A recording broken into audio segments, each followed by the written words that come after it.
by Benami. The leaders are winding up here. Daytona, the big one is out.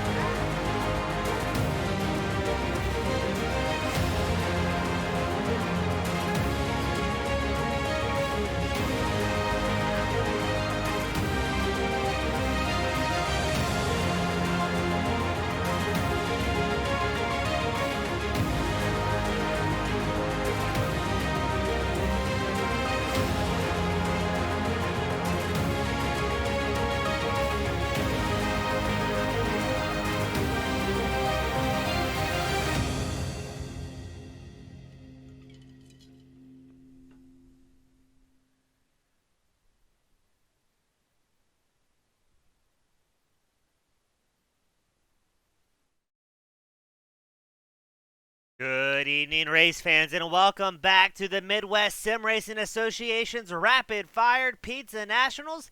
Today we find ourselves at the virtual Talladega Super Speedway. We've got 80 laps for these competitors to click off, a stage break at lap 20, and a whole lot of action. As always, my name's James Eastspring, the Action 1080p, 60 frames a second, as it looks like qualifying just about wrapped up, and we're going to get drivers gridded up, ready to go. Looking forward to the action to see what these competitors are going to be able to do for us. Let's run through the grid. Chris Noble starting on pole. James Duke starts second. Scott Stevens starting third. Brent Wall starting fourth. We've got Julio Villalobos starting fifth. Robert Cook sixth on the grid. Robert Norfleet starting seventh. Derek Whitford starting eighth.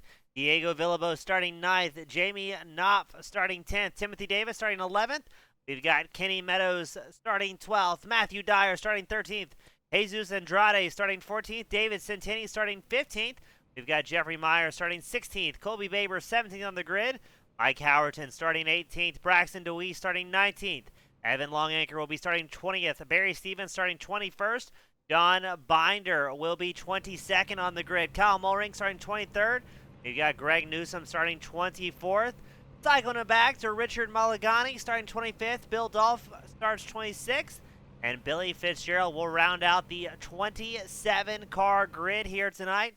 Looking forward to seeing these competitors make their way out. Still waiting on a couple more drivers to make their way out onto the grid. And let's get ready. Looks like Stevens making his way out in the number 55 machine. Still waiting on James Duke, Julio Villalobos, Robert Norfleet to take the grid. And then we're going to get things rocking and rolling here at Talladega. Looking forward to the action. Super Speedway racing can be very good or it can be very rough on the drivers. It'll be interesting to see what these open setup machines are capable of out here tonight.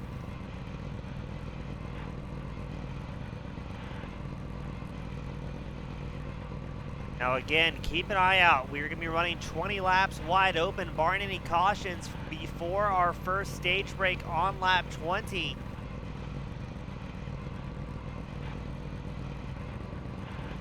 Be waiting for a couple more drivers. Looks like we've got everybody out there except maybe Bill Dolph in the 66 Chevrolet. He may be having to start from pit road.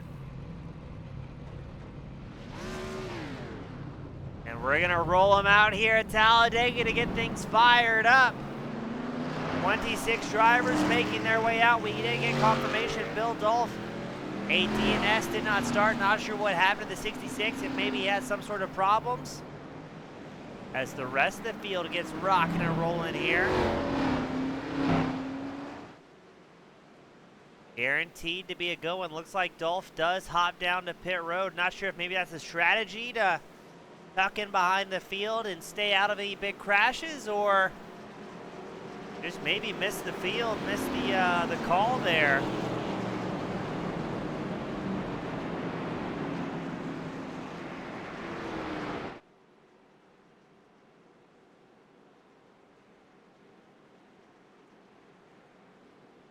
See if we can get a camera angle over on Bill Dolph. Yes, it looks like Bill is in pit road in the 66 machine, so not sure what's going on, but let's go back up front as we get ready for that iRacing safety car to lead our drivers down pit road, or at least lead himself down pit road and get things started.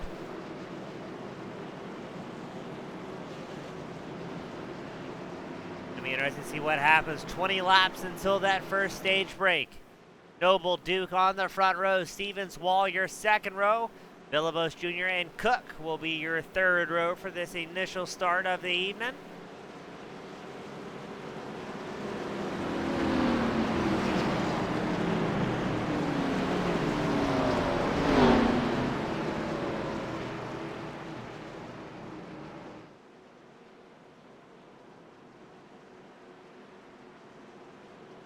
Pace car signals it's getting ready to come down pit road, and we'll get things started here at the Midwest Sim Racing Association Rapid Fired Pizza National Series. Things are about to get exciting here at Talladega.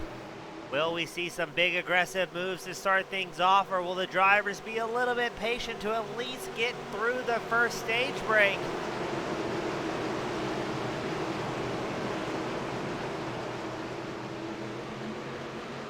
Here we go, green flag is out. Barney, our flagman, throwing it for our racers. Noble still on that inside line. Duke's gonna lead the high side. Keep an eye out as here comes Scott Stevens with a big run on the inside line. Gonna be interesting to see if he gets right up to the back of Noble's 53 machine and gives him a little bit of a bump, or if they're gonna play it very safe. Dolph does roll out of pit road to join the rest of the field here. And look at that, here comes Stevens hopping up on the high side. And we're about 2 rows wide, 10 rows deep. Got Stevens in the 55 machine showing he wants to get up front early on, hopping in front of James Duke's 76 machine. Duke all over the back bumper of the 55.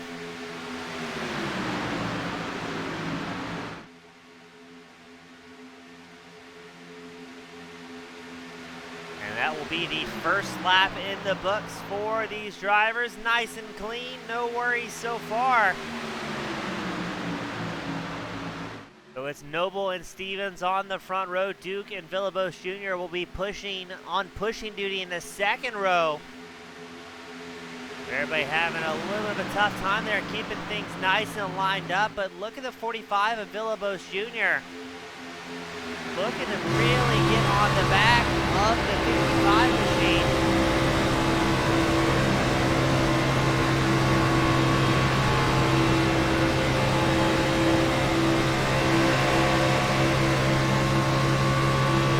And that's on board Julio Villalobos Jr. Currently riding around on that inside line. You hear a big heavy blip there, as it looks like that was going to be Chris Noble in the 53 machine, who maybe took a look at hopping down the inside line. Wasn't quite able to get clear here, so Stevens going to continue leading the charge. Number 45 machine of Villalobos Jr., he's up 3 spots, while you see the outside line of Chris Noble, Robert Norfleet, and I believe James Duke, all trying to get things going.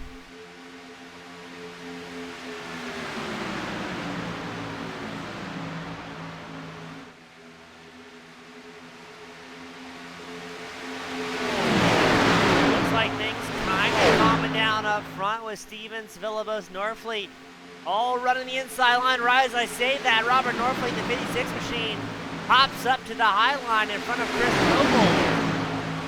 And maybe he's looking for a push up towards the front. Now open setups, everybody's kind of on a little bit different machinery here as far as how they dial in the car. So some guys will be running a little bit more tape, some guys a little bit less tape, on if they planned on being up front leading their respective lines this evening. So it's going to be interesting to see, and you may see some different drivers hop out of formation, try to get some clean air on the front of those cars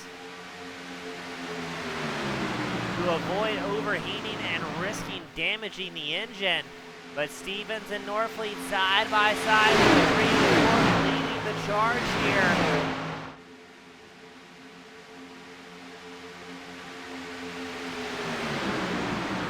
Looks like Noble in the 53 having a tough go, keeping it straight. And look at that, Norfleet hops back down the inside line ahead of Stevens 55, and around goes Norfleet, careening around. And not what Norfleet was looking for here tonight.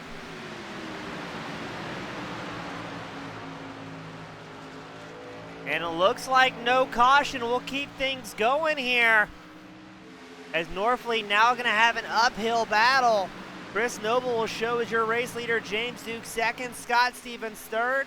Braxton DeWeese, Julio Villalobos Jr. will round out the top five.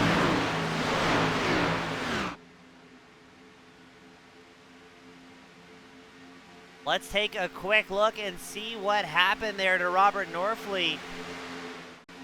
We're watching Norfleet here. Hops down the inside line. Just gets a little bit of maybe netcoat there, and around goes the 56 machine. Now, thankfully, despite not having the caution, he will at least keep that 56 off the wall and maybe be able to salvage a little bit of an evening here. Back up front, Noble, Duke, Stevens, all linked up nose tail. Looks like most of the field here fairly happy to run single file, not wanting to get tied up in any more action.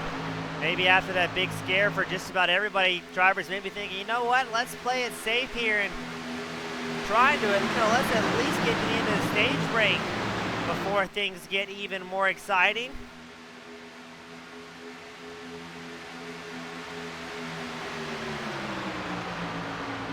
But no, the drivers have other plans. Scott Stevens in the 55 machine looks to the outside line against James Duke. Gonna try and work the side draft against the 76 to see if he can pull his way up there. Braxton DeWeese looking good in the number 8 machine. He's up 16 spots now, as it looks like Stevens gonna lose that side draft. It looked like a little bit loose there out of 4. And he will start falling back in the standings, losing the draft of his competition.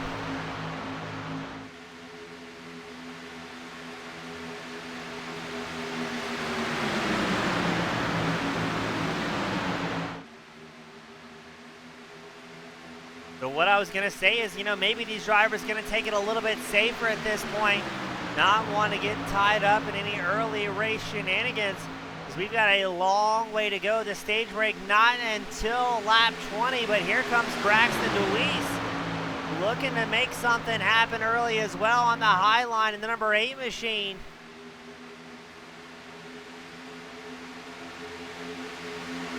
Will he get the run here?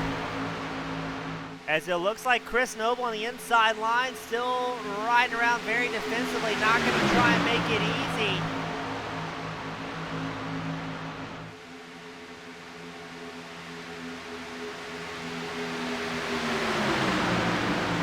Also got the number 2 of Matthew Dyer. He's on the high line right behind DeWeese. DeWeese now up 17 positions. So didn't have quite what he was looking for in qualifying tonight, but still able to come out and get a fantastic run going on, as he currently shows as your race leader by 0.06 of a second. But keep an eye out as Chris Noble in the 53 machine, accompanied with James Duke, is going to very quickly be pushing their way back up front.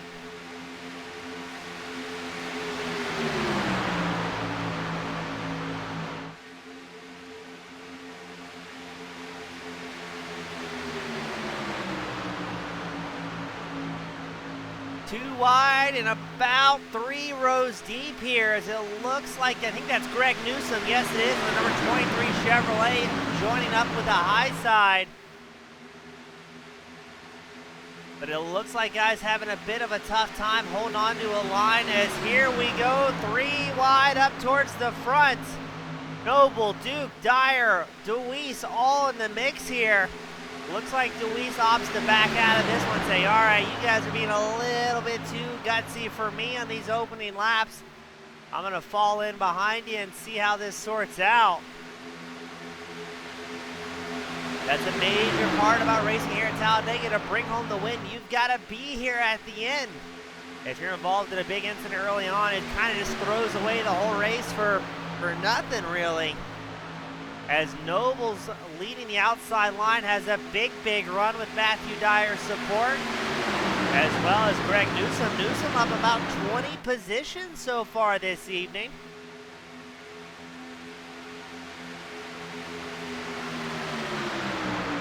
And Newsom looks to take it 3 wide. Not sure maybe if these drivers are looking for 3 wide or just having to hop out of the draft and get some clean air on those machines.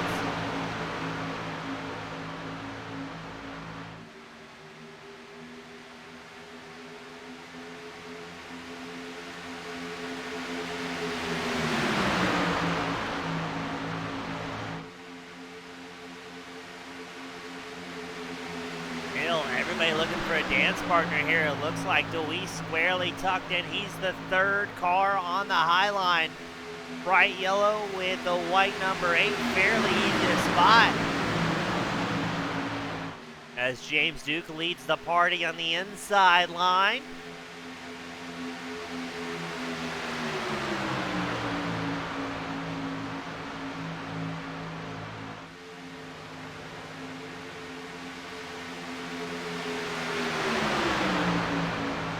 Now we still have all 27 drivers on the lead lap, but I think fairly shortly you're going to see Duke and Noble possibly catch up to Bill Dolphin, the 66 machine, as they come charging out of turn 4 through the tri-oval. It's going to be 8 laps left to go until our first stage break of the evening. And for the first time tonight, your race leader's about to have traffic to contend with. They're about 3, maybe 4 seconds back from running into traffic. So possibly coming out of turn 4 is when you may see a little bit of fireworks here, as we're still too wide, about 3, 4 rows deep. It looks like there's traffic just tipping into 3.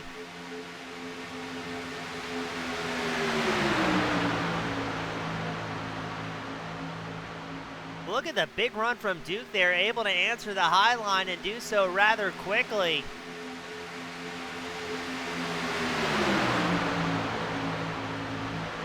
Who's going to be at the line to start lap 13? It looks like it's going to be Noble. Yeah, Noble by about 0.08 of a second. Greg Newsom looks like he briefly goes up into second, as the inside line keeps things rocking and rolling. Noble down on the low side. Now this is where we've seen the field start to separate to get some clean air, but with traffic, they're not going to have that luxury.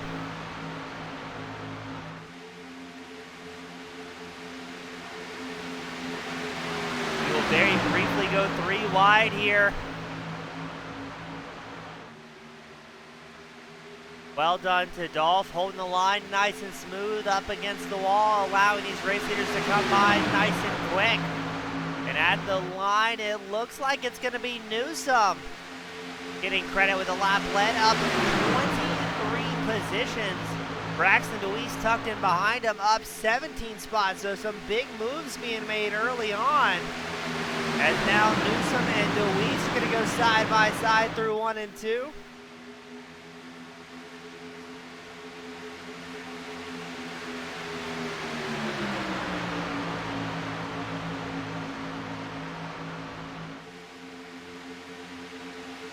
Will Deweese also try and hop down the inside line ahead of Newsom if he can get the run built up?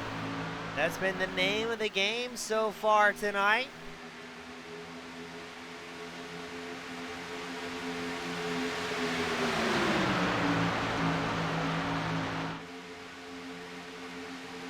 But this time, Newsom has about 2/10 advantage over Braxton Deweese, who's leading that outside line here at Talladega Super Speedway. So the inside line seems to be linked up well, rocking and rolling.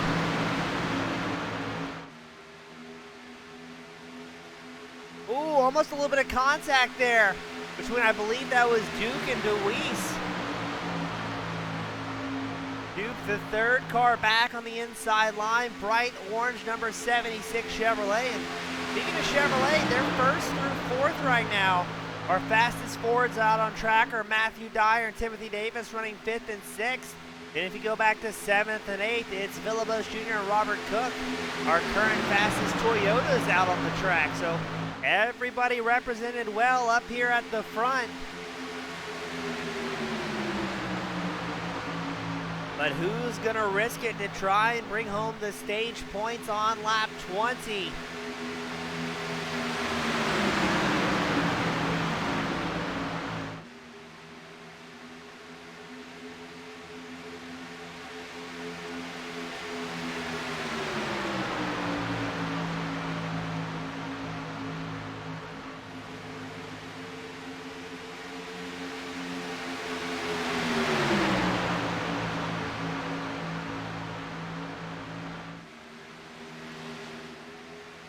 Right now, Deweese not quite able to get the momentum built up on the high line like he was looking for. Let's see if he gets pushed a little bit further towards the front. If you may see the number 8 back out of it and try and hop back in the inside line. Now, we saw a couple of close moments between Deweese and Duke, battling for what would be effectively the 3rd spot on track, a little bit of door-to-door action. So, not sure if Deweese trying to maybe get out of the danger zone here as they almost touch again.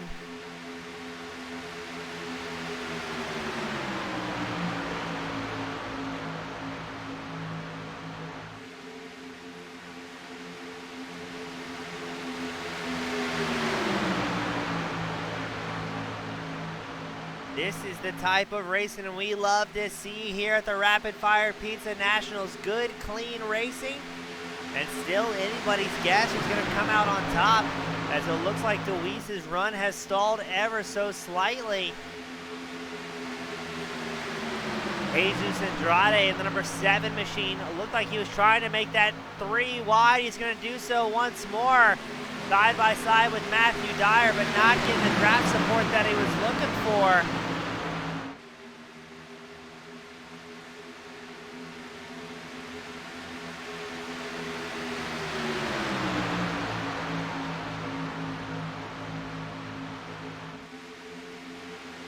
But look at this, Jesus has found some speed, still able to stick with that lead pack, all up by his lonesome.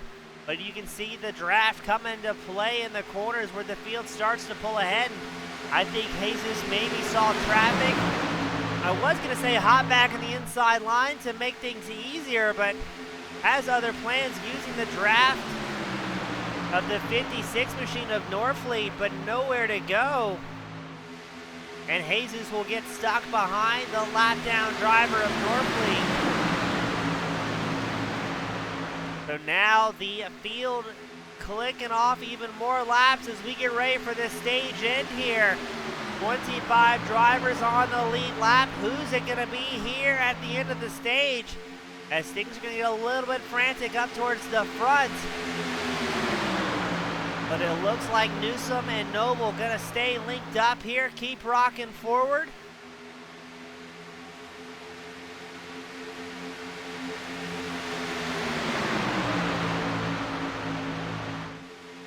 And more 3-wide action across the line.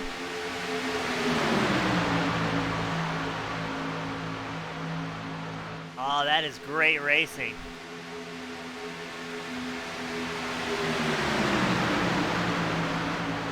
So let's see how the running order is going to be here once the stage comes to completion. Everybody's still wide open on the gas here.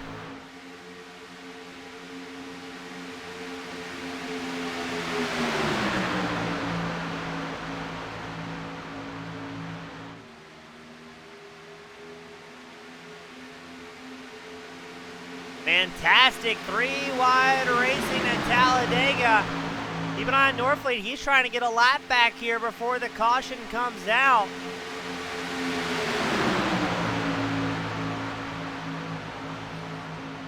And yes, just as you see that, the caution comes out. Braxton Deweese with a big blink, but that will cap off our first stage of the evening.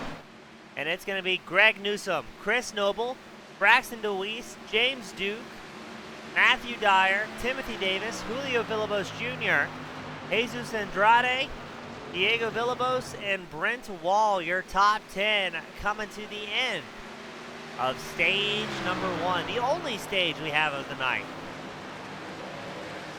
Bringing all of our drivers down pit road, fill them back up, and go out for the remaining 60 laps here this evening.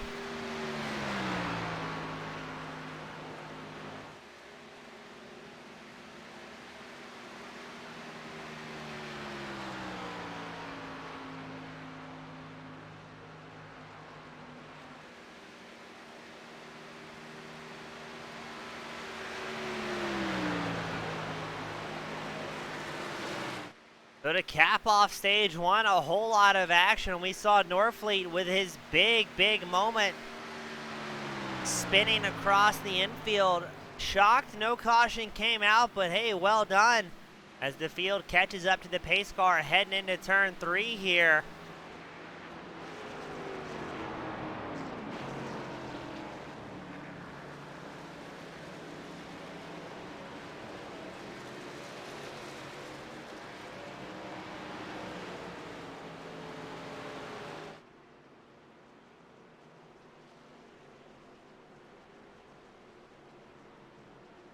Expecting just about everybody to take tires.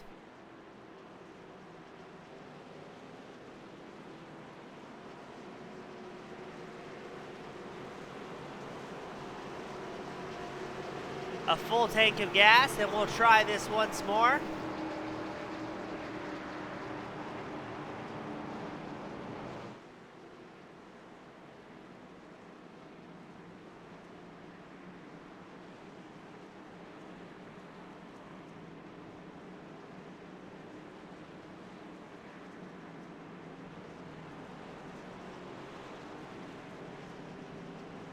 And let's see if anything changes up on pit road or if Newsom's still going to be the top dog when he gets back out on track.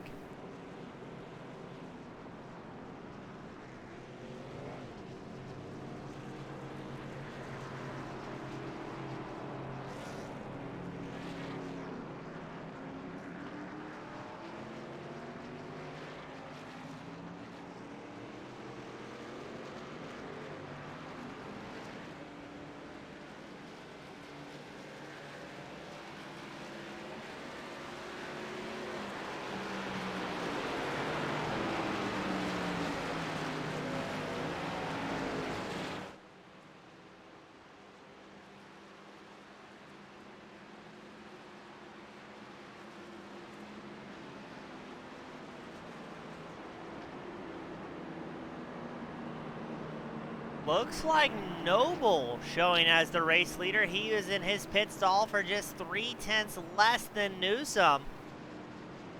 So things swapping up a little bit here at the front.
So let's get them gridded back up, ready to make things happen here at Talladega.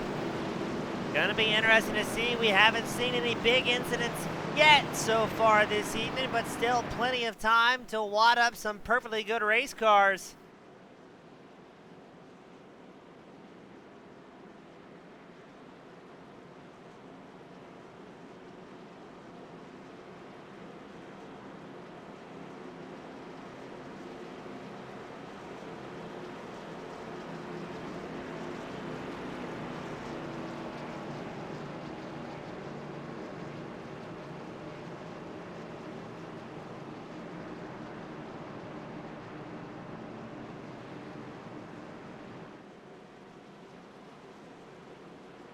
Getting ready for that iRacing safety car to come in, get things going once more. It's going to be Newsom, Noble, your front row. Dyer, Duke, your second row. Andrade and Davis, your third row.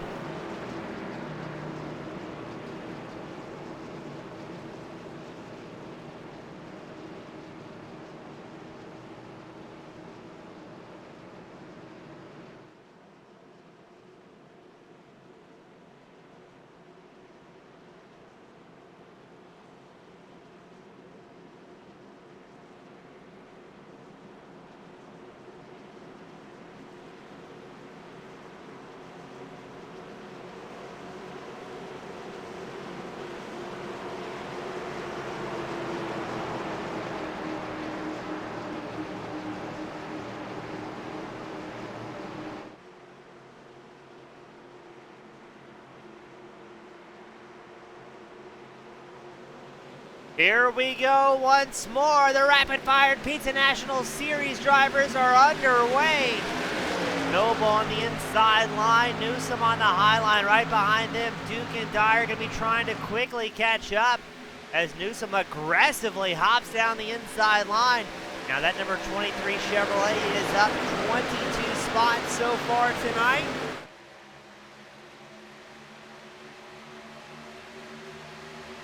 Now, how aggressive are these drivers going to be, knowing they've got a long way to go before the checkered flag is out? Historically, at this point, the race drivers seem to kind of take it easy, not make any big lunges, and just click off some fuel runs.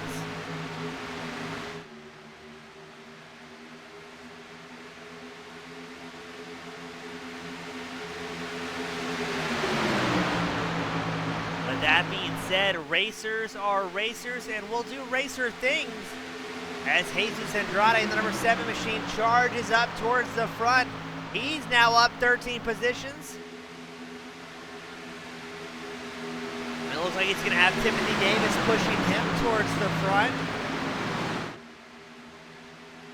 That's the other great thing about super speedway events. You can find yourself with a few unlikely friends, where it is mutually beneficial for all parties involved to quickly get that thing moving forward.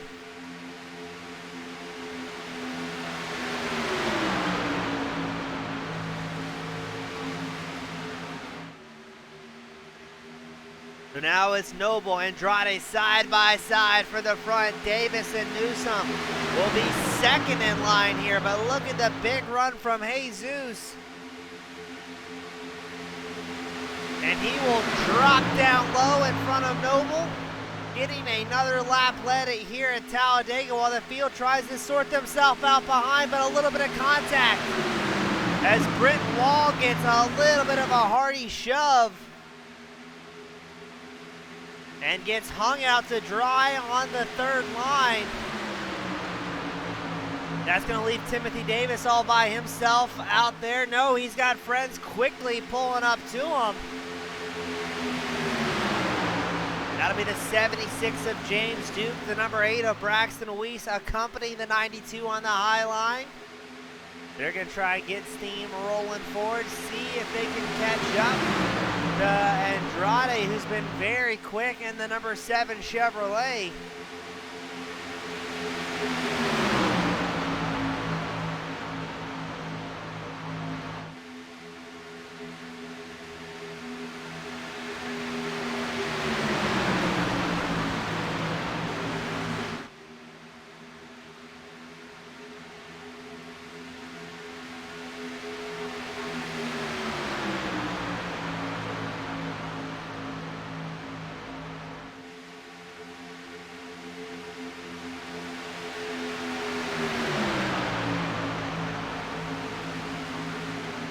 Davis with a big run, able to make it happen. Oh, look at that, a little bit of contact between Andrade and Duke, battling for second.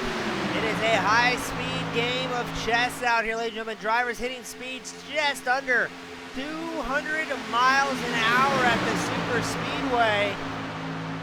And no sign of slowing down, says Timothy Davis. He's up 10 spots in the Ford Mustang, but Jesus Andrade wants to keep that charge going for his Chevrolet. Right now, your hard charger on track is got to be Greg Newsom, currently 6th in the number 23 machine. He's up 17 positions. Make it 18. 19 as he slides under Scott Stevens in the 55. Grabs another spot from James Duke. Number 23 moving, now up 20 positions. Now again, no stage breaks, no more stage breaks at this point. We're going to keep this thing rolling, barring any bits of misfortune out on track.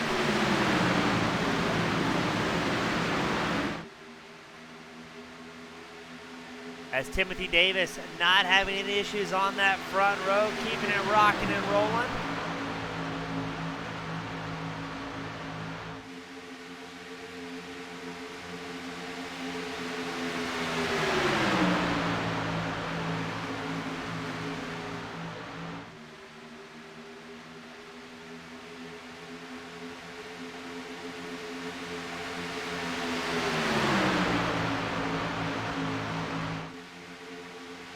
Here comes Andrade, trying to make that outside line once more, getting pushed by James Duke. Andrade will have it at the line by about 0.07 of a second, quickly dropping back down low, as it looks like Duke and Davis a little bit of side-by-side contact. But here comes the third row forming up, with Richard Malugani leading the charge, the number 18 machine down the back stretch. These drivers have decided, you know what, lap 31, that's good enough for us. Let's get it going. But Jesus holding on to things on the inside line, watching Malagani to see what's going to happen here. He's getting pushed by Norfleet, who got his lap back in the 56 after that very, very early race incident.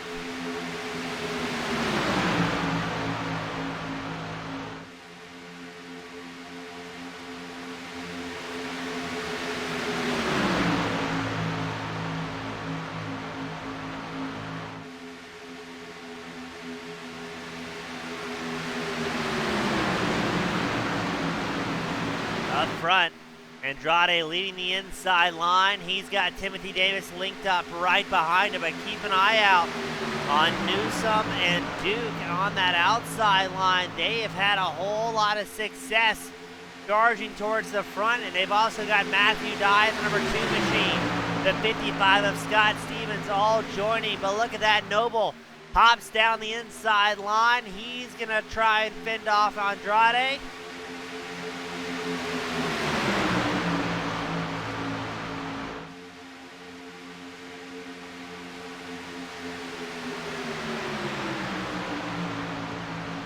In the line, still going to be Noble by just 0.03 of a second.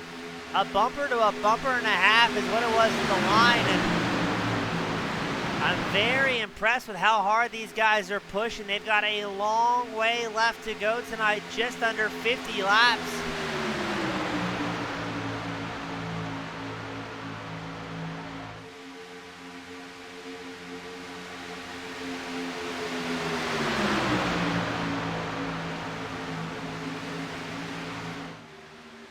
As now we're watching Newsom, your race leader, the 23 machine, not quite able to get clear of the 53 of Noble on the inside line, but Matthew Dyer is going to push as hard as he possibly can.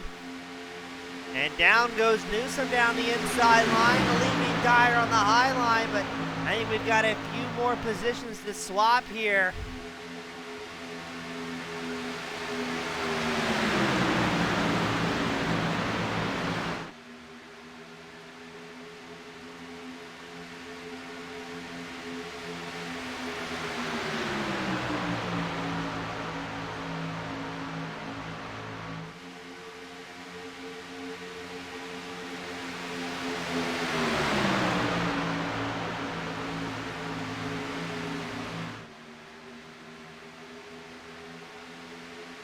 So far, so good. Everybody being relatively patient, not pushing too hard.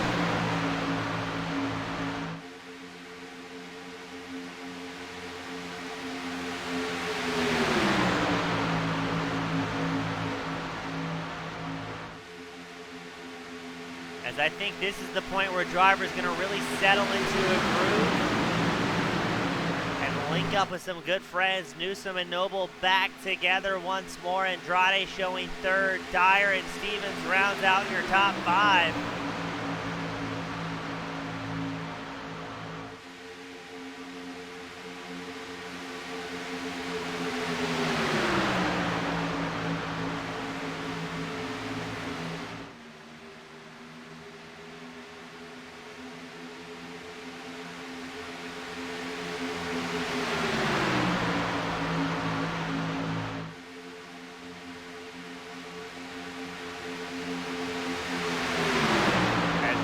Still guarding the inside line. Here comes Scott Stevens in the 55 on the high line.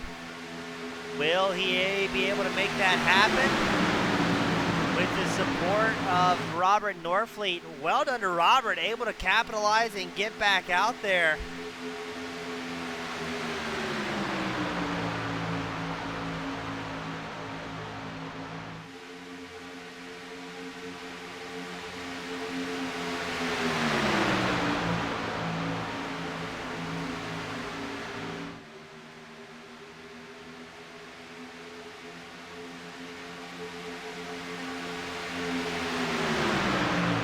It looks like Newsom and Noble staying linked up nose to tail, not having any problems on the inside line. In fact, let's go on board with Chris Noble and the number 53 machine. All right, as we do that, you can see Scott Stevens take over the race lead on the inside line. So the 55 machine said, all right, my turn to run this line. That's going to leave Norfleet on the high side. He's getting pushed by the 28 of Jamie Knopf, as well as Braxton DeWeese. Linking up, working together.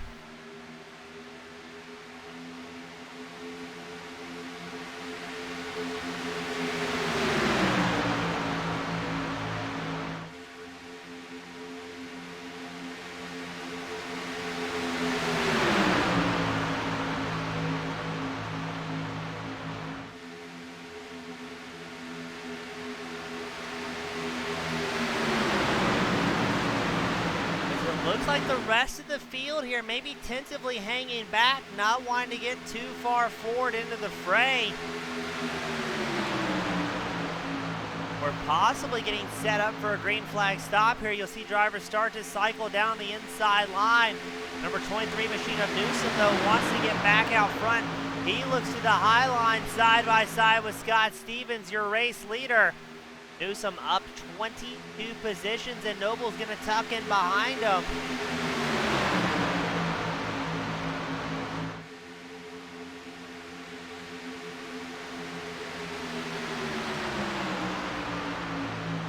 And look how quick the steam got built up here from that outside line. Newsom and Noble take over the race lead.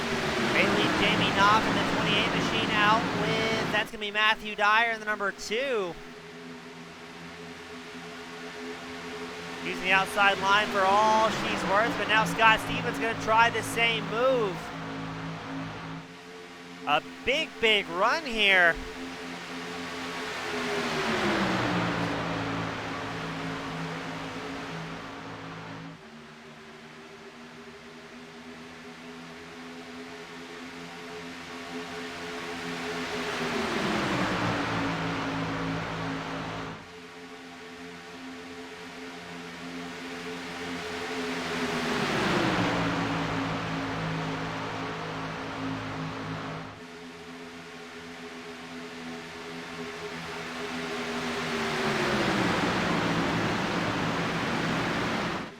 Man, Newsom and Noble and the Chevrolets have been clicking off laps, making it look very easy. Looks like Noble there hopped out of line very briefly, maybe for some clean air.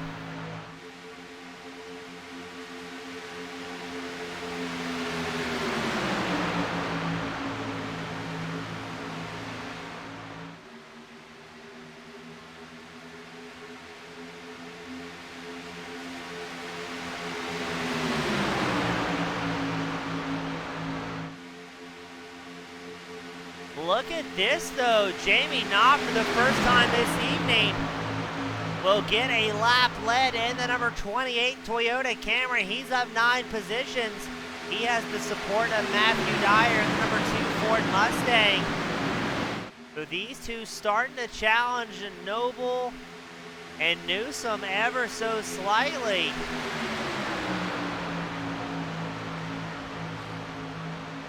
Now my big question is, when are we going to see these drivers have to come down pit road for fuel? It's been a minute since I've ran these Xfinity cars in an open race myself, so not entirely sure what the fuel window is going to be out here.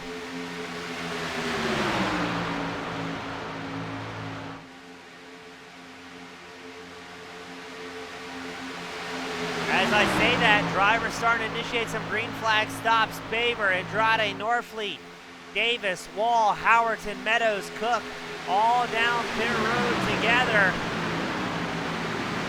How much longer will the current drivers opt to stay out for? As we'll pull up the live timing and tower screen on the left side of your monitor for you to see where your favorite driver is, as these pit stops are about to get exciting.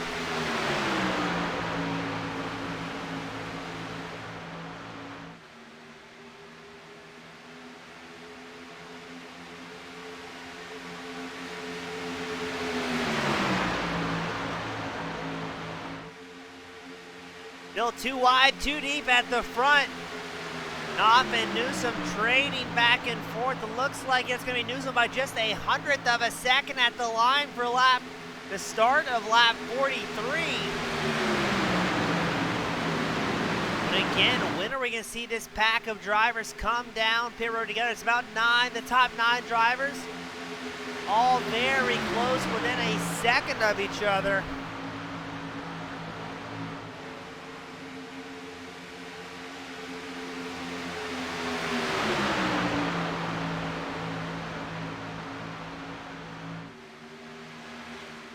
Looks like smooth track and open track ahead of your race leaders. They've got about a 10-second gap before they can expect to run into traffic once more. And it's going to be a pretty healthy pack if they catch up to the likes of Davis, Andrade, Norfleet, Wall, Meadows, and Cook, who are running 20th through 25th after that green flag stop.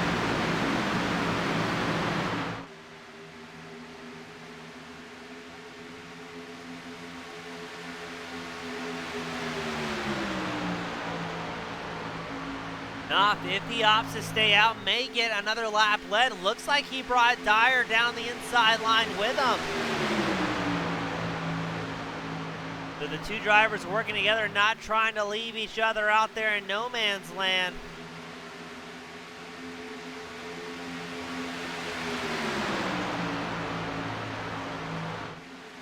Opting to stay out for another lap.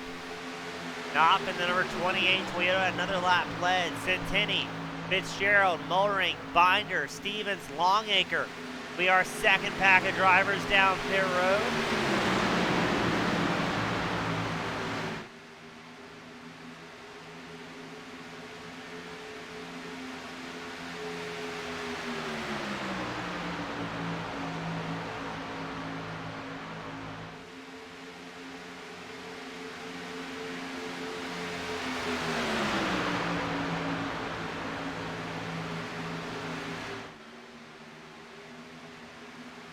You've once again got traffic going up to the high line to avoid interfering with the race leaders, but how long before Knopf will come down pit road as he continues to get pushed by Matthew Dyer and the number 2 machine. Those two drivers are up about 1/10.5 over Newsom and Noble, but I think at this point in the fuel run, nobody's going to be making any big moves. They don't want to get stuck out on the high line and be unable to drop back down low in order to make it out onto the pit road.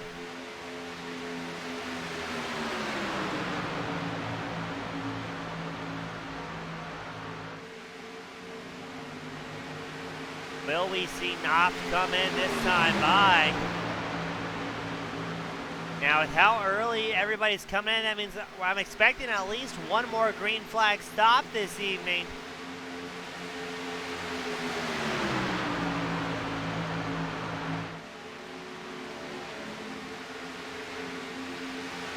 as a large portion of the field only went about 19 laps since that stage break caution that kind of reset the field here.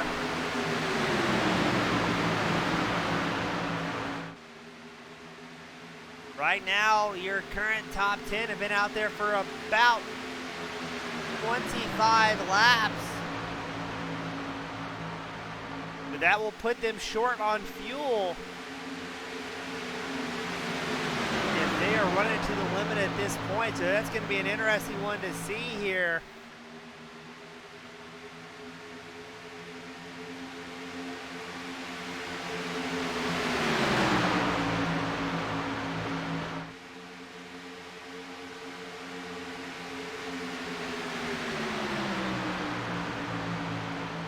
Interesting, now Meyer and DeWeese come down pit road. Looks like DeWeese had a bit of a bobble there on pit road, very briefly showed him off track. He may be facing a penalty with that one. As I'd imagine, your top 11 drivers who have stayed out to the very edge here are going to be surely looking to the left-hand side, seeing if they can get down and get ready for a pit stop. But no such luck this time by. They better not be too short on fuel as drivers trying to unlap themselves. We've only got 11 drivers on the lead lap, and it looks like we do get a little bit of confirmation that both Meyer and DeWeese may be serving a penalty here for an unsafe pit entry or too fast on pit road, or possibly both. As we know, DeWeese had some off-track excursions.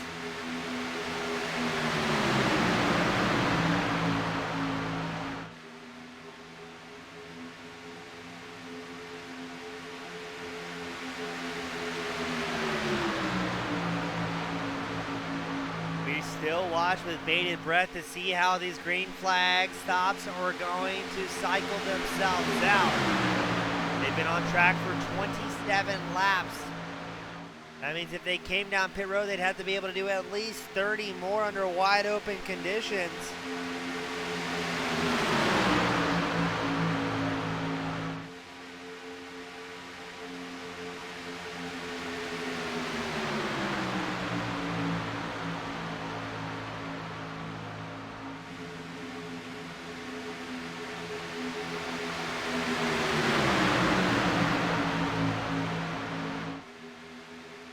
Knopf, Dyer, Malugani running 1, 2, 3, have a whole bunch of traffic next to them. That's going to make it very tough, if not impossible, to get down pit road unless something changes here. Now they have two options: either back off the throttle and try and let that inside line by, or double down, put the hammer down, and see if they can make something happen on the outside line. But no matter how you shake it, time is clicking off here. Newsom, Noble, Stevens down pit road.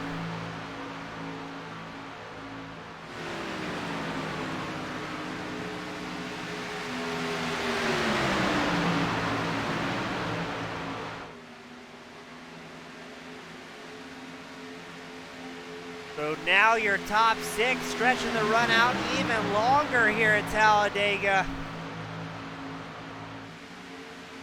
Surely Knopf in the bright yellow number 28 machine's got to be looking at that fuel gauge, talking to his spotter and wondering just how far he can go. A few drivers start to unlap themselves.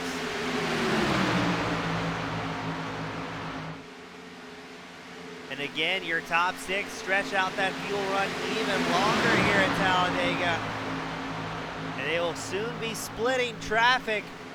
Looks like somebody's been doing a bit of communicating as you see Knopf, Dyer, Malugani all hop down the inside line together, as well as the 43 of Diego Villalobos. He's dropping in front of Julio Villalobos here. I think we're about to see a green flag stop, and it might be a little bit frantic as everybody dives down the pits together. Newsom and Duke leave their pit stalls, getting back out on track.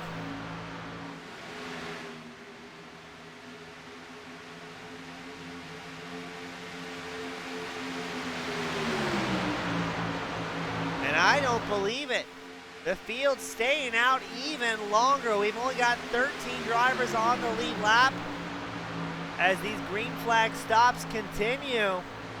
Your top 6 have yet to come down pit road since that stage break we had on lap 20.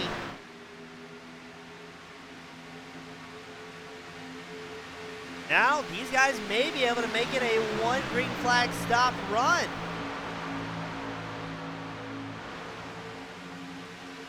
They've gone 31 laps on a tank of gas. They should be good to go to the end here. Once they fill up, take 4 fresh Goodyears.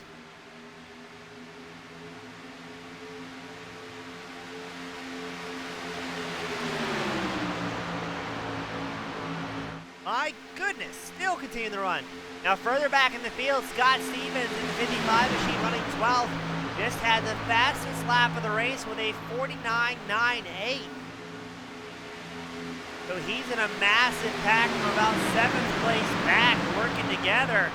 That pack is 41 seconds behind this lead pack of 6 drivers. 6 lead lap drivers and a handful of lap down cars in the fray.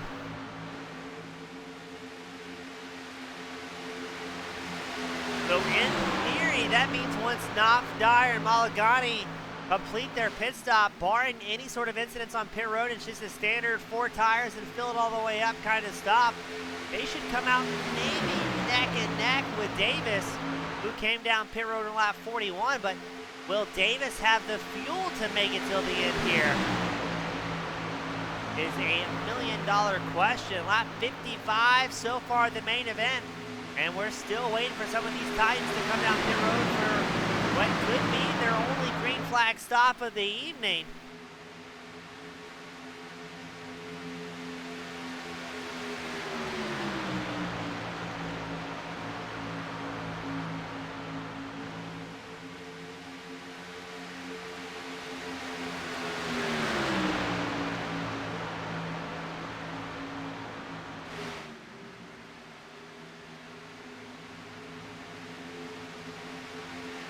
Knopf, Dyer, Malagani still linked up nose to tail. Dyer really pushing Knopf here a little bit further back. You've got Diego Villalobos and Julio Villalobos Jr., who have pulled about a 1 second gap over Derek Whitford and the number 44 Toyota. But right now, Knopf has got to be pumped, getting some laps led here at Talladega. And doing some pretty spectacular stuff as far as fuel mileage goes.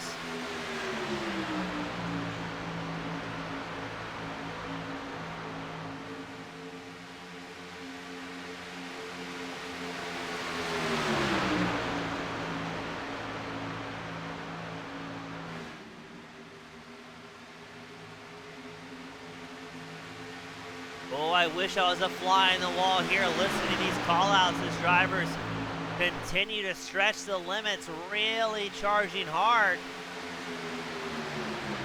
Now that second pack of drivers from 7th place back who had that early series of pit stops starting on lap 41 for a large portion of the field. They are very slowly gaining ground in the lead pack. Now only about a 40-second disadvantage, so that should put them 3 to 4 seconds ahead of the lead pack, your current lead pack, after the green flag stop continues.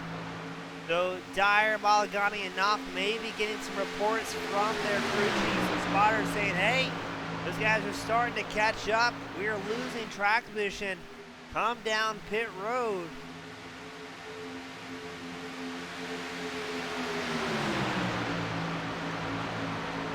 But again, Knopf has other plans. I think he's enjoying being up front way too much in the number 28, reveling in the moment. Matthew Dyer proving he's got what it takes to push very hard throughout a run.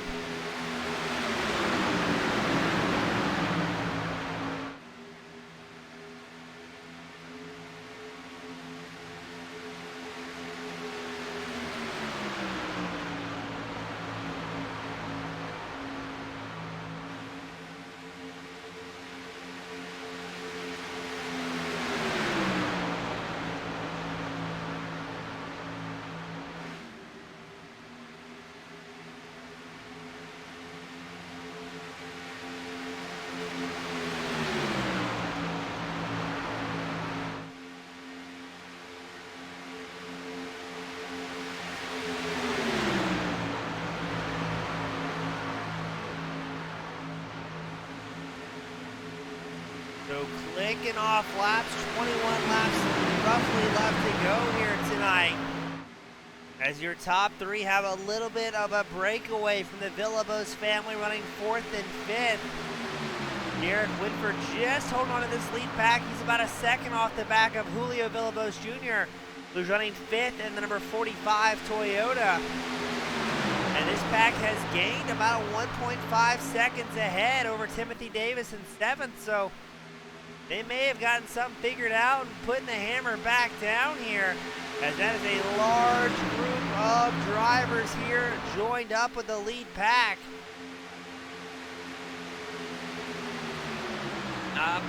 Really everybody inside the top 5, top 6, I think going to defend that inside line for as long as they can.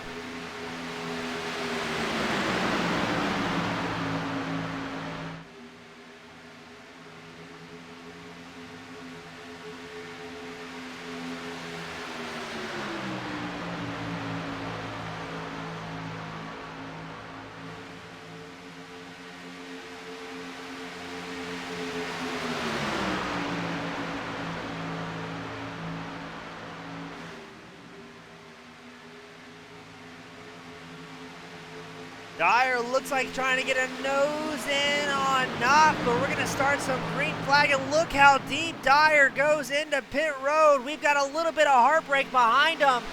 That's the Villalobos 45. So that was Derek Whitford and Julio Villalobos had a little bit of problems on pit road.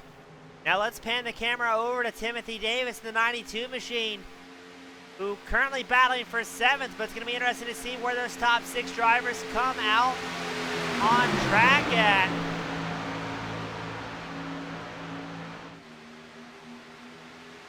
Looks like Jamie Knopf will hold on to the position, being the first driver out of pit road.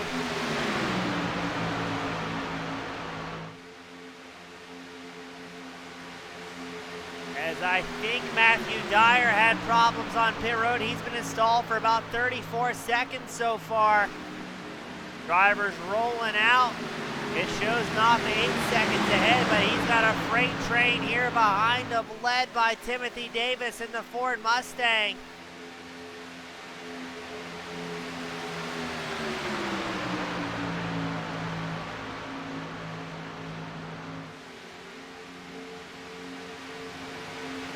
Everybody inside this pack has come in since at least lap 41 for a pit stop.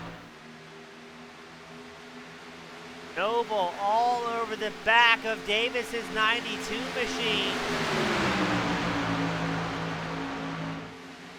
As Malagani comes back down pit road. I would wager a penalty is at play there. Oh, what's this? No! Not what you want to see! Oh, the big one may be out here, as Chris Noble might have edged into one of the other drivers. And it's going to collect Brent Wall, Scott Stevens, all tied up in that one. A big, big hit. So we're taking a look here at Chris Noble in the 53 machine, who had been pushing Timothy Davis in the 92 Irwin-backed Ford Mustang. Let's take a look here. I'm not sure if maybe Davis went up towards the high line, and Noble looked like he saw an opening. Wanted to maybe make it 3 wide.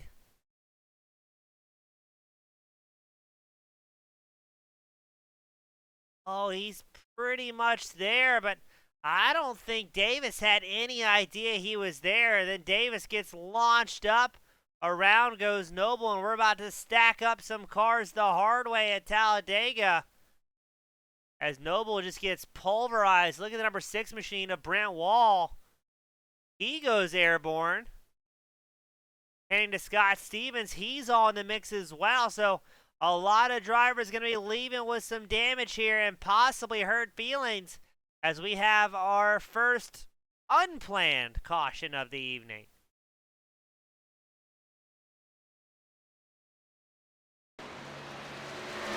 As the caution comes out, looks like Knopf, Andrade, Davis, Norfleet, Meadows will be your top 5. Now, I would imagine you can see a bunch of drivers who were maybe a little bit apprehensive that they'd be good to go on fuel, come down pit road, and maybe know that they'll be good to go and safe till the end.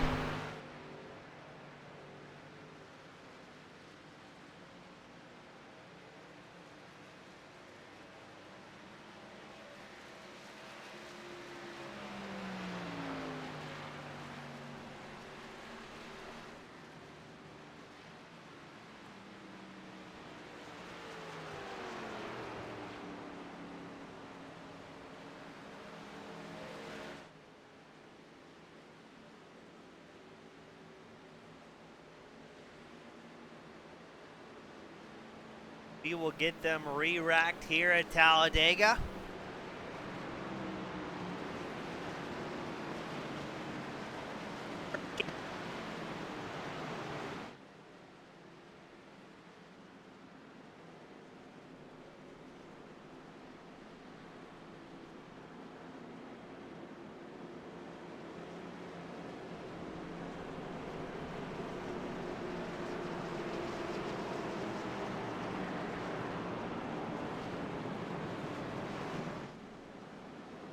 Let's see who all comes down pit road. Davis, Norfleet, Noble, Villalobos Jr., Whitford, Centini, Mulrink, Stevens, Wall, Mary Stevens, Fitzgerald, Longacre, Binder, Dyer, Malugani all down pit road, as well as Duke, Howerton, Newsom. But just about everybody except for your top 6 coming down pit road.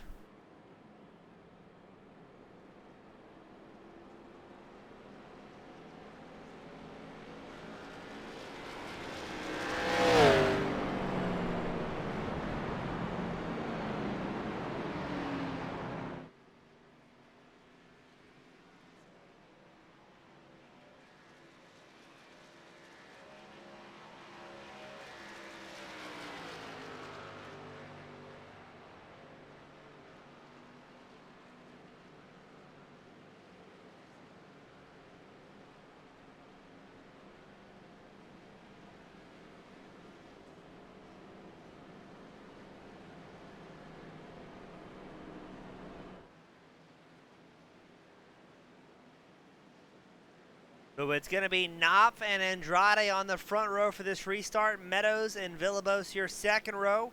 Robert Cook and Babber will be your third row here.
So let's try this once more. A little bit of eye pacing. Licking off the laps here at Talladega.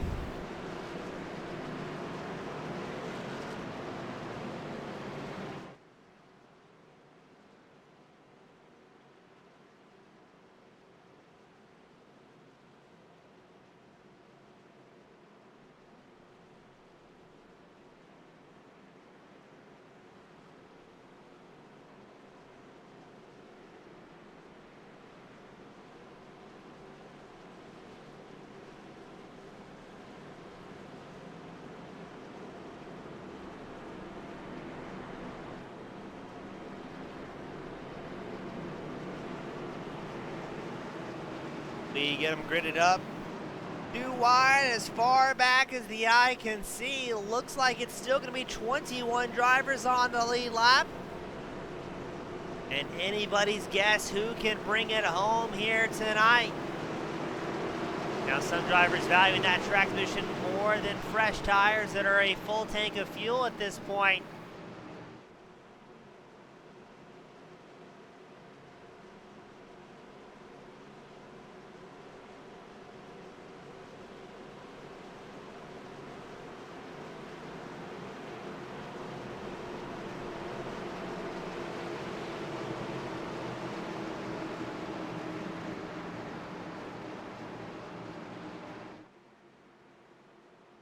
Pace car will be in this time by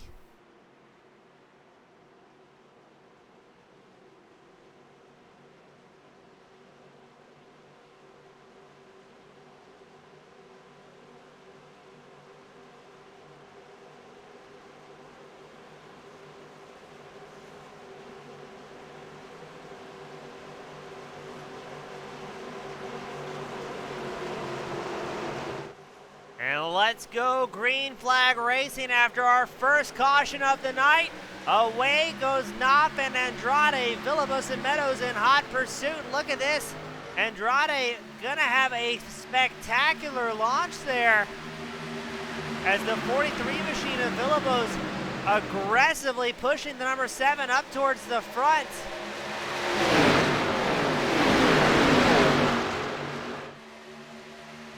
Looks like both lines have about 3 drivers. The number 10 machine of Babber trying to stay in the mix here as Villalobos hops down the inside line, leaving Andrade up top.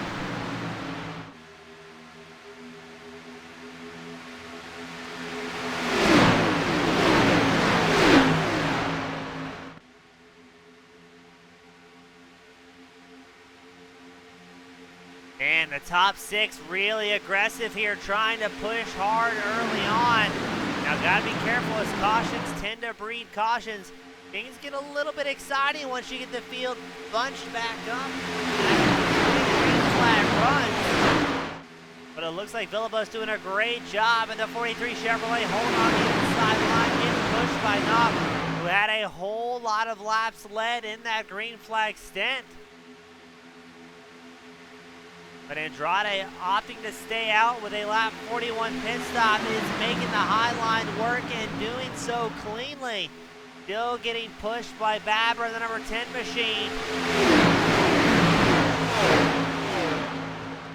As they charge around the high banks here at Talladega. Looks like things getting a little bit more interesting a little bit further back, but so far so clean. And we got the 3 wide action. Not a lot of room on the track there, as Jamie Knopf on the inside line got big eyes mighty quick.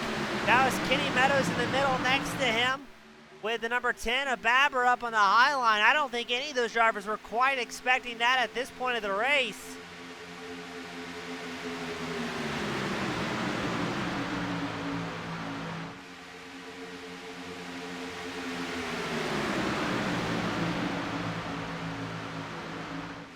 Ooh, Andrade and Meadows hop down the inside line, almost kicked Villalobos off the track. As the number 43 machine now finds himself in third after both Andrade and Meadows very quickly hop down there.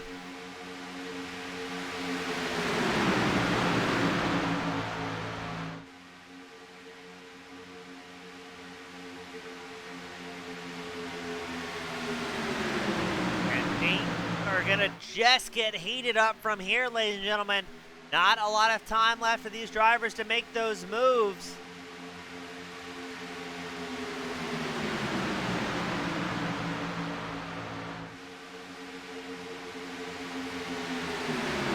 As Babber and Dyer making it happen, the number 10 machine hops down the inside line and head of Andrade. Andrade goes back high to answer the call. Oh, and look at that, so does Meadows in the 96 machine. Everybody trying to find a dance partner to work with, finding some allies to help push them up towards the front.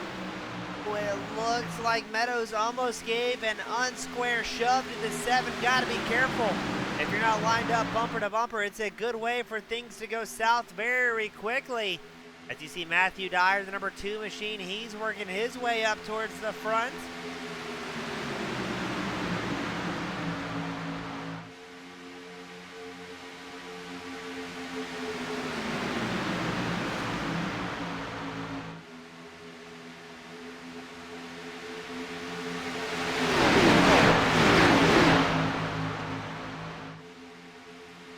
We've got a little bit of 3-wide action, but the inside line has it together the best. Andrade, Meadows still linked up nose to tail. Matthew Dyer 3rd in line on the inside groove.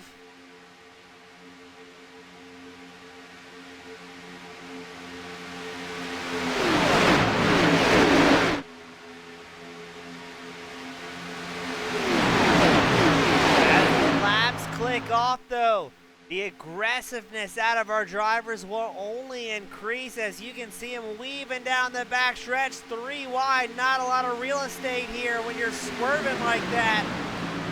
But Andrade and Meadows slide through nice and clean.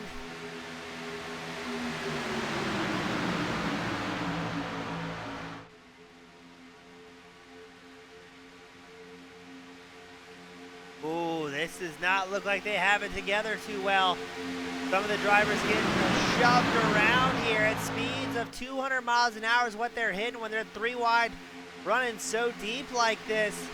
Just one little calculation is enough to send things going very, very south very quickly. Andrade at the moment has the safest seat in the house. I'd argue that Meadows is right there with him, getting themselves out of the vortex of danger as we continue with 3 wide action just behind your race leaders. Matthew Dyer wants to stay linked up on that inside line, but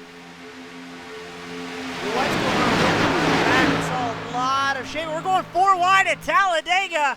Here we go.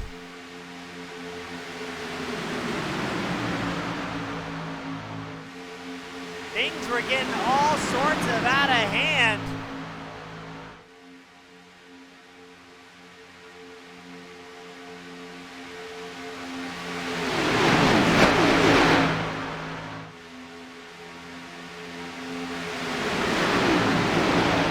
As now you've got lap traffic thrown in the mix as well as the race leaders.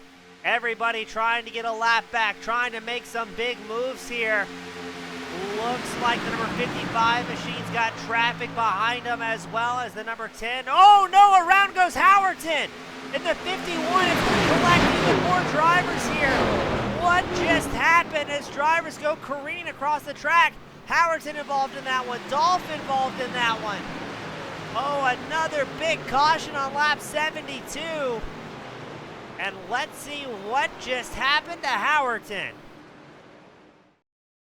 So we are watching Howerton in the 51 machine to see what exactly happened. It looks like the 56 of Norfleet maybe looking to the inside line here. And yes, just catches Howerton's back left corner panel.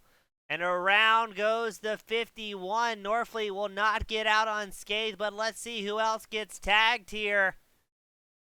Oh, the number 66 with a hard hit. The 76 tied up in that one as well as the 53. And Howerton will go spinning across the track. And unfortunately, his night will all but be over here at Talladega. That will put us at our second caution of the night. True caution, not counting the stage break.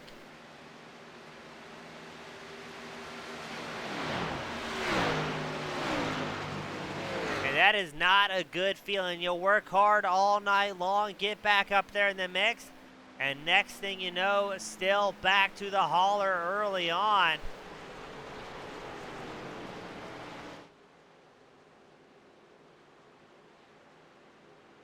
Let's see, does anybody come down pit road? As Andrade is your race leader. Meadows runs second, Dyer third, Faber fourth, Villalobos will be fifth.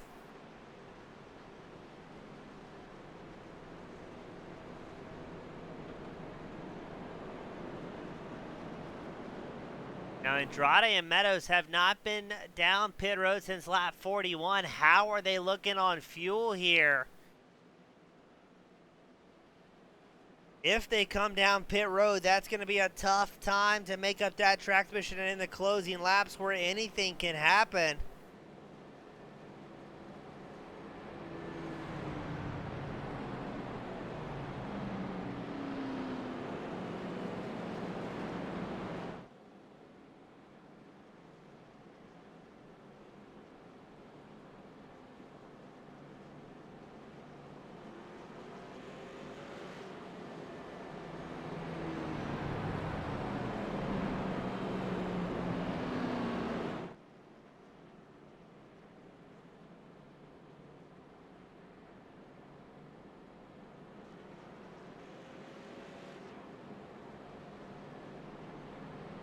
Not seeing too many drivers come down pit road.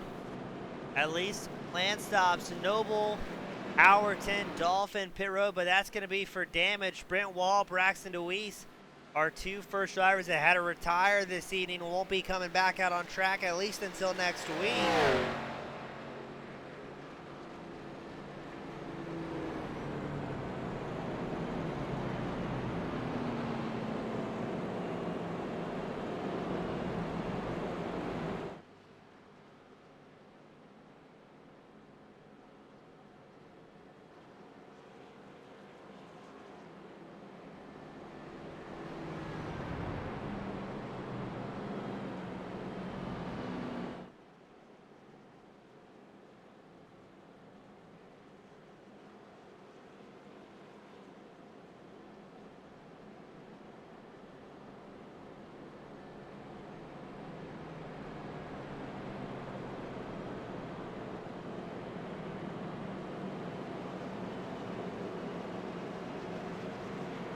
Andrade way down the apron trying to save a little bit of fuel here.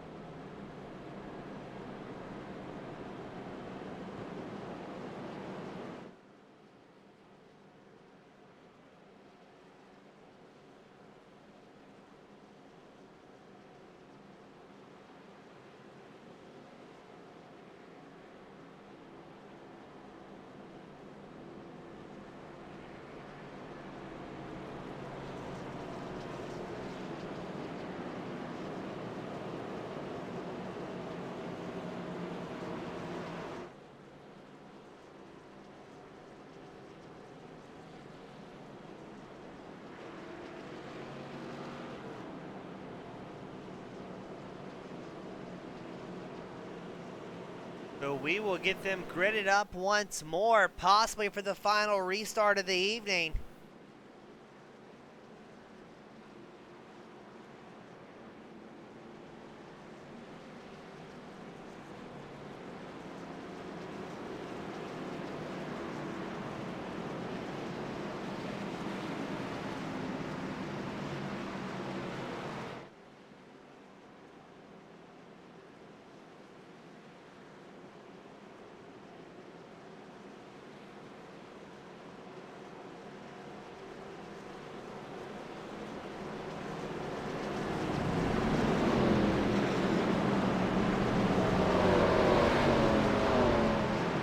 We'll get him gridded up behind our iRacing safety car.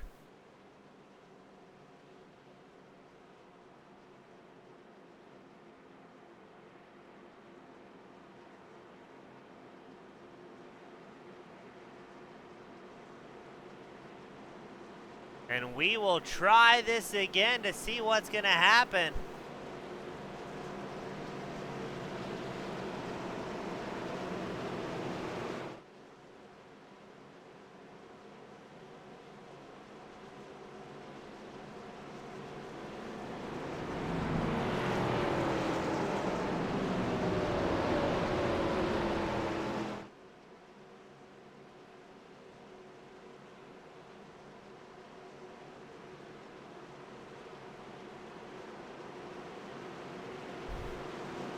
It's going to be Meadows and Andrade on the front row. Dyer and Babber, your second row. Villalobos and Stevens, your third row.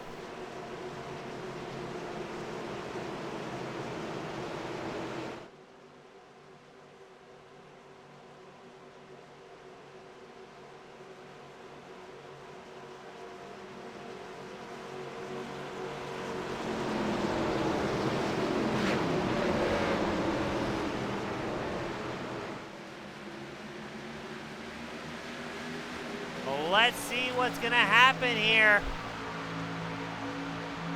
It's an interesting start compared to what we've seen in the past. Kenny Meadows waiting until he crossed the start-finish line to tuck in behind Andrade. Andrade looks very slow there, number 7 machine. That's going to stack the field up slightly.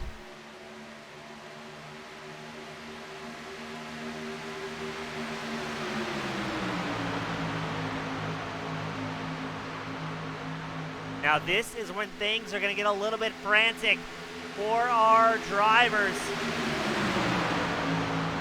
Everybody's going to be battling for those top 3 spots that Andrade, Meadows, and Dyer currently hold here. Babber, Villalobos, Knox, Stevens, Cook, Norfleet, Davis. That's a whole lot of fast names and big contact. But did Robert Cook hold on to it there?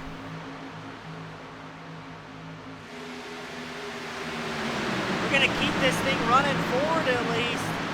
Oh my goodness, narrowly avoiding bringing out another caution. That's going to give a lot of drivers a bit of a breakaway that they were looking for. Andrade's maybe very happy here that we're going green, trying to keep that momentum as the field pretty much single file. Babber leaving himself a little bit of a gap in the number 10 machine, maybe to try and get a big run built up. Where is Villalobos going to go in the 43?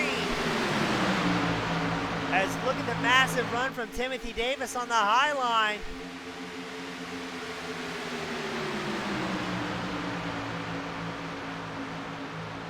Ooh, things looking a little bit hairy up in front.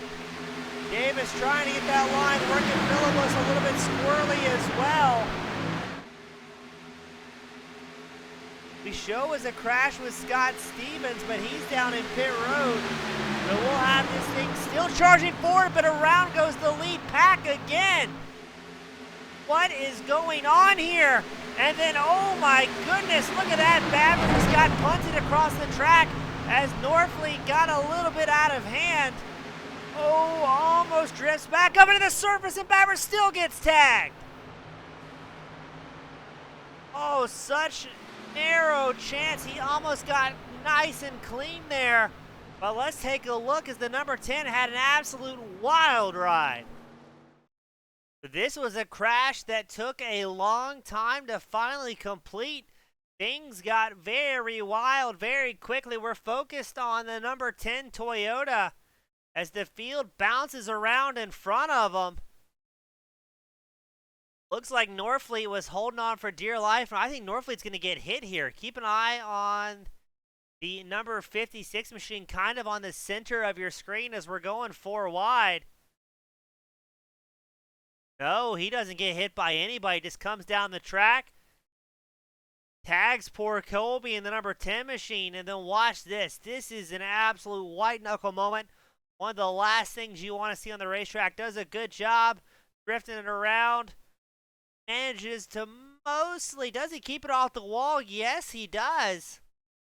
Keeps it pointing in the right direction, but watch this. Colby in the grass, unable to get that number 10 Toyota slowed down, and realizes a little bit too late. He's about to drift up into a very, very hot track as the field making their way around, but he's in a worst case scenario. Locks up the brakes as quick as he can, but keep an eye. Thankfully, we have this in super slow-mo. Tries to get off the racing line. But boom, just another hard hit for Colby. And that brings out, yet again, another caution here at Talladega. As we return to eye-pacing conditions, This will put us into green-white checker territory. And it's going to be wild here to cap things off at the Rapid Fire National Pizza. Jesus Andrade, Timothy Davis will be on the front row. Diego Villalobos, Robert Norfleet, your second row. And David Centini and Matthew Dyer will be your third row. Still anybody's guess what's going to happen.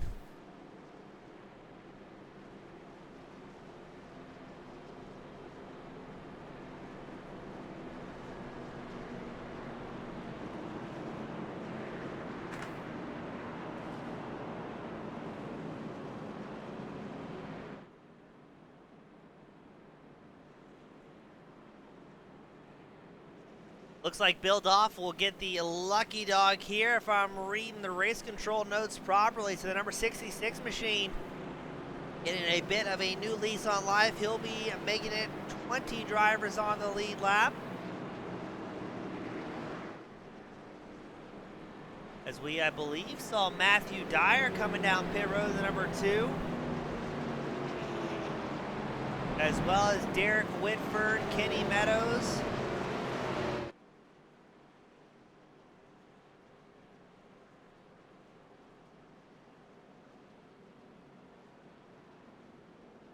As we roll around for what could be the final time.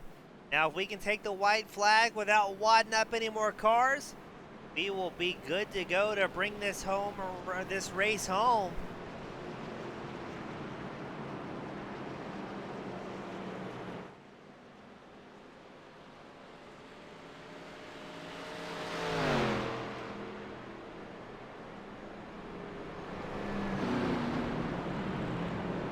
Andrade in the number 7 has got to be a little bit nervous in that top spot for a green-white checker attempt. Historically, you don't want to be the lead driver on the last lap.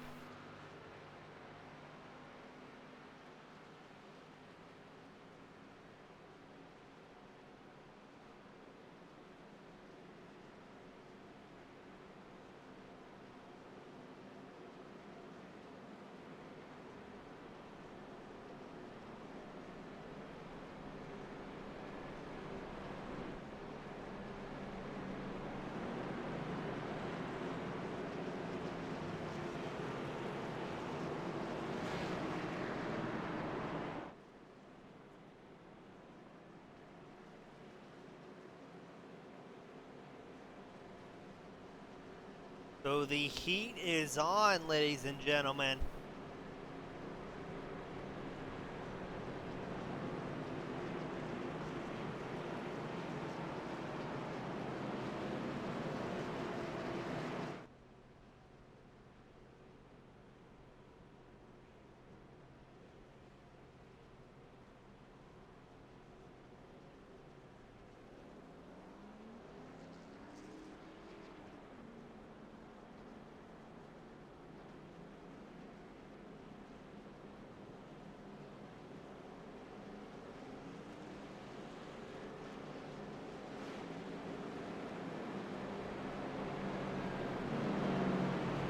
Andrade will be up on the inside line. Davis will be accompanying him on the high line.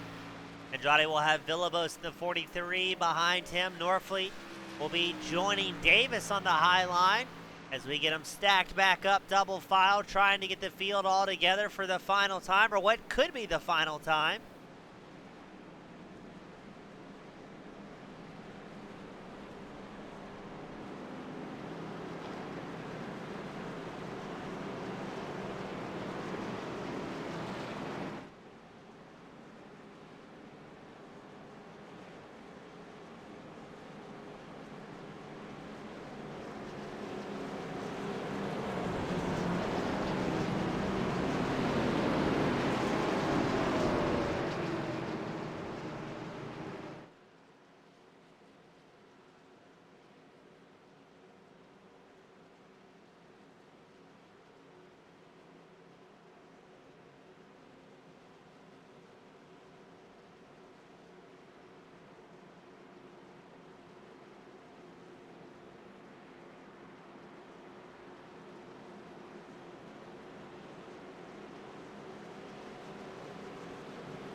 we'll get them gridded up, ready to go back out. It'll be a final shootout here at Talladega to decide the race winner.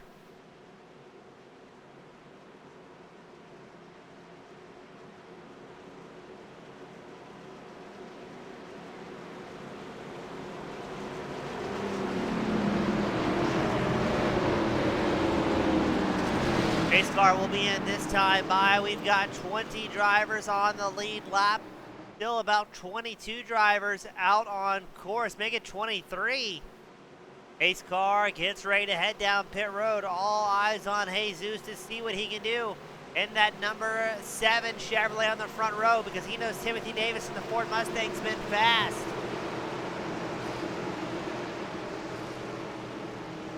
Race car all the way in. Green flag is out.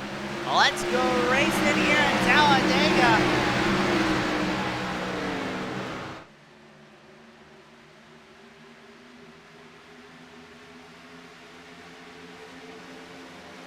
Jesus with a great start on the inside line. He's getting pushed by the 43 of Villalobos. You've also got the number 28 of Knopf in the mix as well. Knopf was very, very fast in opening laps.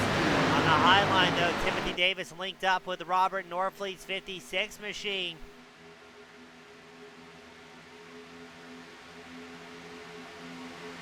As this is where things get a little bit frantic. We're 3 wide, but Jesus still out front. He's got about a car and a half over Davis on the inside line. The outside line does not have nearly enough momentum built up for the big run they're looking for. White flag will be out this time by.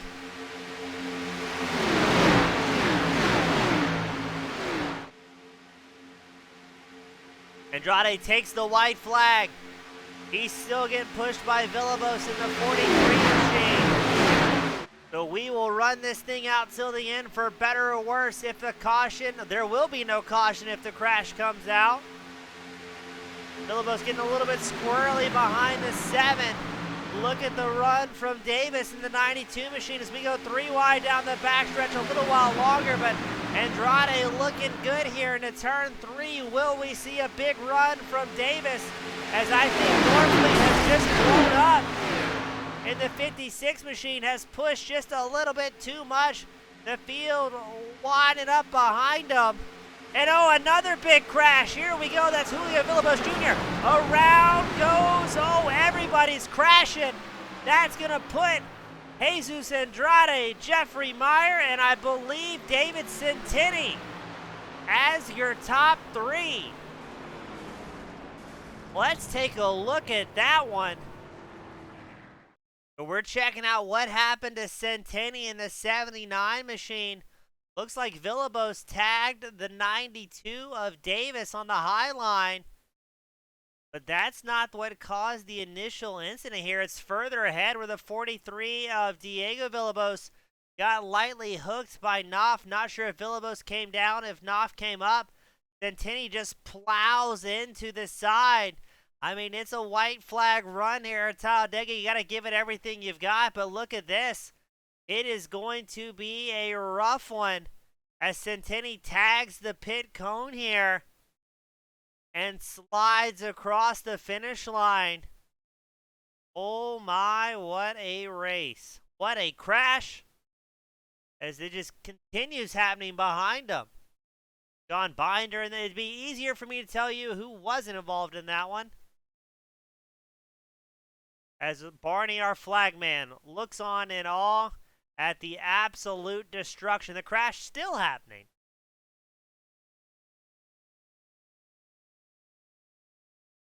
ARCA brakes in full effect. Bodywork and race cars getting sacrificed out here today. But uncontested, Jesus Andrade, for certain the winner here tonight at Talladega.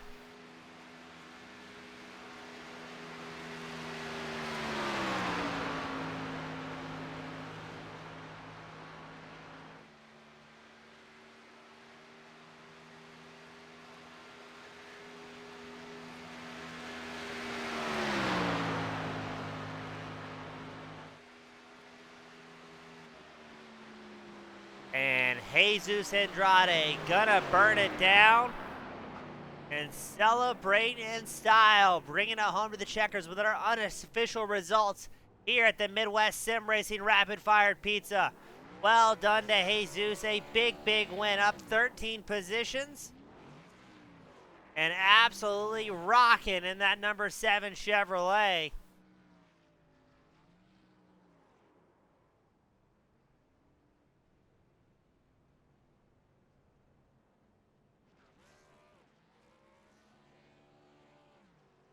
Well done, well done. Well, ladies and gentlemen, that's going to do it for my time up here in the booth. These are the unofficial results. Thank you all so much for tuning in and supporting the broadcast. We're going to hand it over to our interview team. But again, thank you all so much for tuning in, and we will see you same time, same place next week. Have a great night, everybody.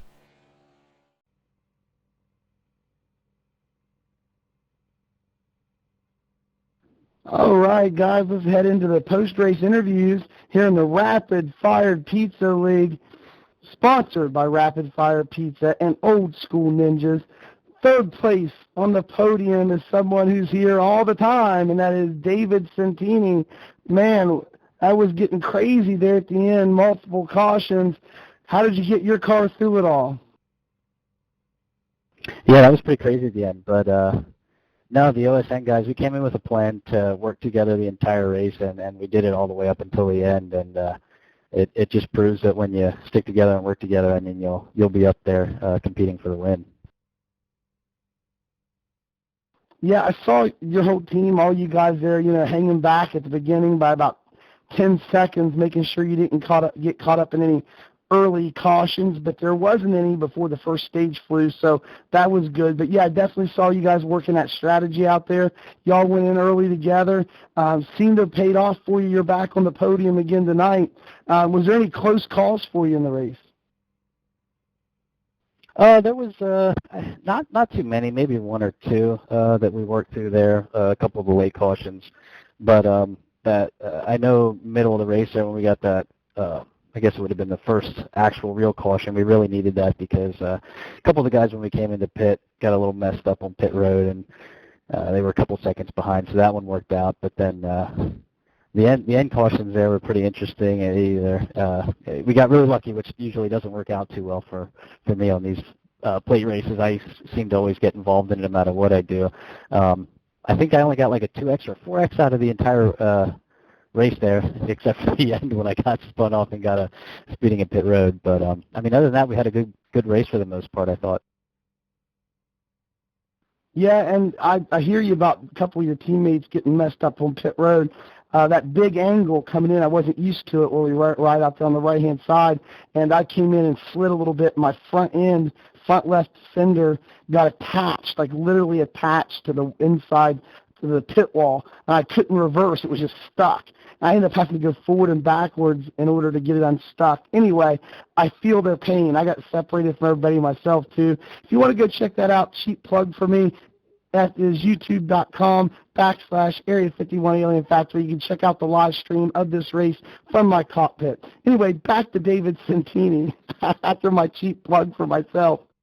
Man, what do you guys got going on next week? We're headed to Dover, man. You excited? Yeah, you got a lot of momentum coming into Dover. And what are you guys doing as a team to prepare?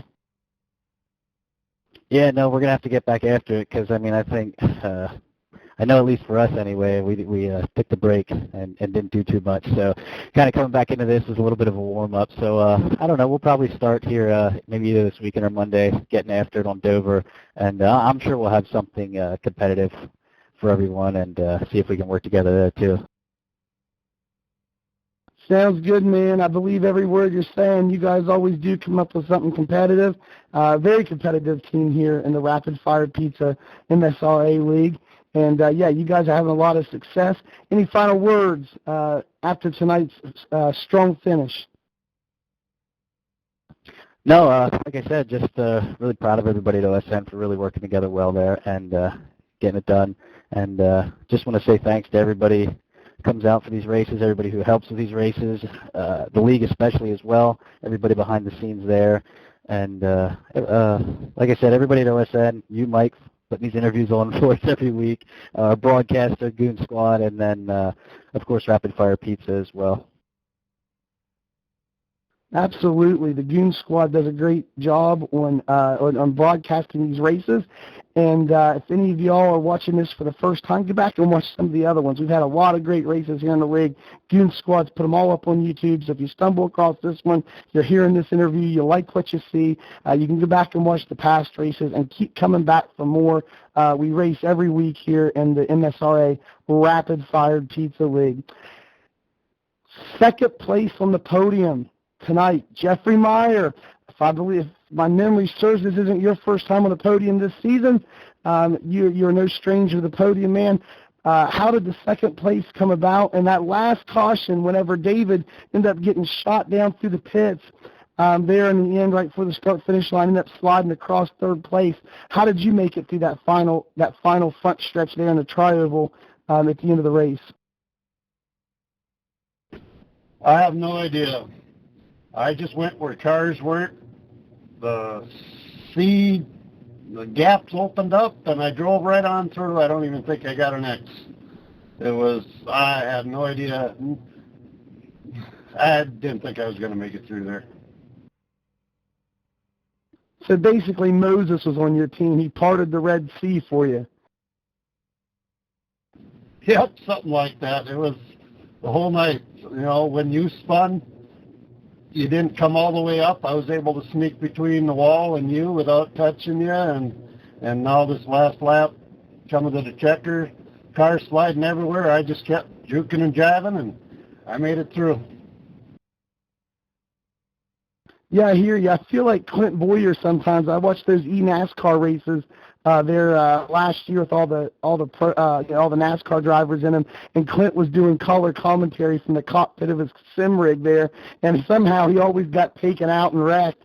But man, he did some good commentary. It's fun. That's what I feel like, man. I haven't made it to the podium yet, but but I'm having a lot of fun. Oh, you'll get there. It's just a timing thing, and maybe if you come run some of my sets, you'll go a little faster. There you go, and I'll just give you opportunity for a plug. I took a cheap plug on my own earlier, and if I wanted to run your sets, Jeff, where do I get them, and who are you with? I'm with Nitro Racing now. I'm building the B car for them, and we've had some good weeks. I just started. This is my second week. First week was really good. Got lots of wins. Got a lot of guys without experience, some wins. So everybody's been pretty happy so far with my build. So we'll keep trying to get everybody wins. Awesome. And if a guy like me wanted to find Nitro Racing, what's your guys' website address? NitroRacing.com. Awesome, nice and simple. What was your guys' pit strategy? What was your pit strategy and your strategy earlier in the race? Because obviously it paid off. Your car didn't have any kind of major damage, so you were able to finish strong. Obviously, so what was your strategy throughout the race before the stage flag and then after in the longer section of the race? I had no strategy. First stage, just ride around, and more or less just ride around the first half of the race. We really didn't start going anywhere until lap 60, 70, somewhere in there.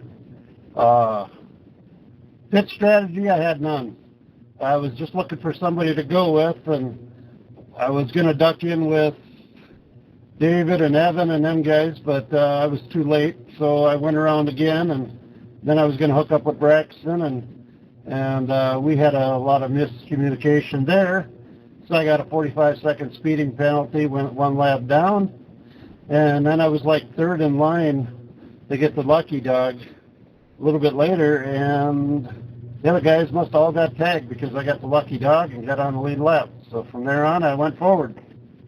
And I had a guy that buys my sets and runs Nitro Racing sets Richard, the 18 car, me and him just drove our way to the front and the outside. Yeah, and Richard finished fourth in the race as well. But I just want to summarize what you just told me there, Jeffrey. So first of all, if you want fast sets, go to nitroracing.com. Second of all, you had absolutely no strategy whatsoever. And at the end of the race, the Red Sea parted and you shot right through to second place. That, my friend, is a recipe for success. Yeah, it was one of my funner races. It was fun. All right. Any last words this week, Jeff? I got to thank you for putting on the commentary here, and you're always fun to listen to, and putting up with all our crap. Evan, David for putting on the league, Rapid Fire Pizza for sponsoring the league, and Old School Ninjas. So I think just about covers it. Awesome, Jeff. Well, the no strategy equaled a good finish tonight. There's second place on the podium. And, Jeffrey, good luck for you and the rest of your guys next week. And remember, if you want fast sets, Jeffrey's building over there the B-Car, nitroracing.com. Get the sets that Jeffrey's building. Now, on to the winner of the race. We have a guest tonight. Well, he's not a guest. He's a part-time racer. And also a tidbit some of you guys might not know. Area 51. We ran a team in the 24 hours at Daytona, and Jesus Andrade, who won this race, was part of that team with us. We finished sixth in our split, and that strong finish was assisted a great deal by Jesus. So we appreciate him here at Area 51. And Jesus, you won the race tonight. How does it feel, man? It feels great, man. I've been away from racing for a while, so just to be able to come back in here and, be able to just have fun. I mean, just taking a break from the real life stuff. But, the team brought a fast car. This is, like I said, anytime I can come out here and just have fun, I can't say anything. So I appreciate Evan and everyone putting the league together and letting me run here on a part-time basis. I really do appreciate it. And thank you for the nice comments of the 24-hour race. That was a lot of fun. Absolutely, man. You have to come back and do it with us again next year.